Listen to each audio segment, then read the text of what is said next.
আমি তোমায় পাবো তো। লেখিকা লতিফা ইসলাম।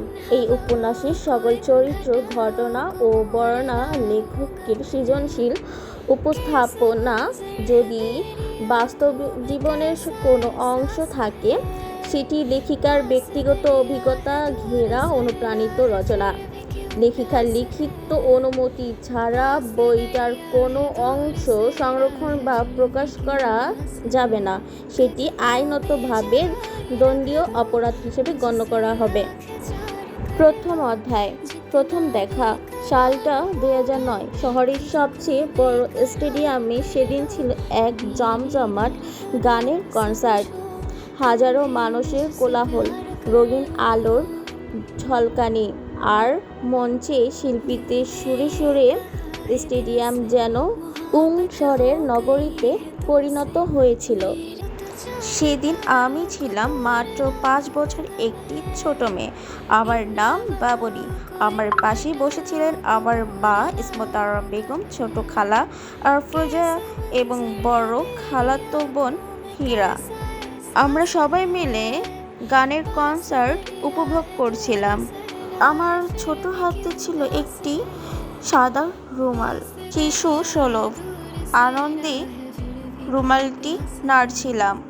কখনো কনসার্টের দিকে তাকিয়ে গানের তালে হাততালি দিচ্ছিলাম। ঠিক আমাদের বিপরীতে বসেছিল 5 জন বন্ধু।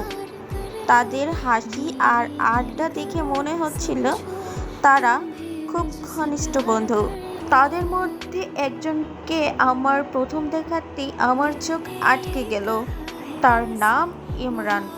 প্রায় 5 ফুট 4 ইঞ্চি লম্বা, উজ্জ্বল শ্যামলা তার গায়ের রং, পরনে তার মেরুন কালারের শার্ট, পরিপাটি চুল, আত্মবিশ্বাসী হাসি আর স্মার্ট ব্যক্তিত্ব তাকে সবার চাইতে আলাদা করে তুলেছিল।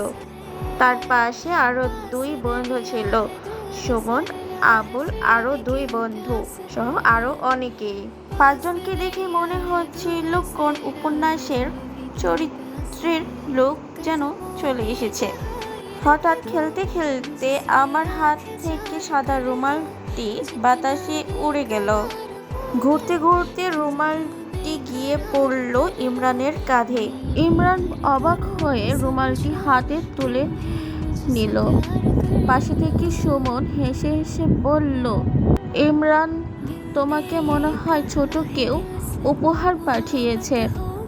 কথাগুলো শুনে সবাই হেসে উঠল।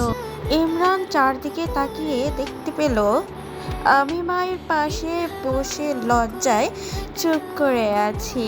সে মৃদু হেসে রুমালটি হাতে নিয়ে আমাদের কাছে এসে বলল, এই নাও, রুমালটি মনে হয় তোমার। আমি ছোট্ট হাত বাড়িয়ে রুমালটি হাতে নিলাম। কিছু বলতে পারলাম না, শুধু মিষ্টি করে একটু হাসি দিলাম। সুমন হেসে বলল, এই যে পিচ্চি বন্ধু, রুমালটা কিন্তু এইবার শক্ত করে ধরে রাখবে। আমি মাথা নেড়ে সম্মতি দিলাম। সবাই আবার হেসে উঠল।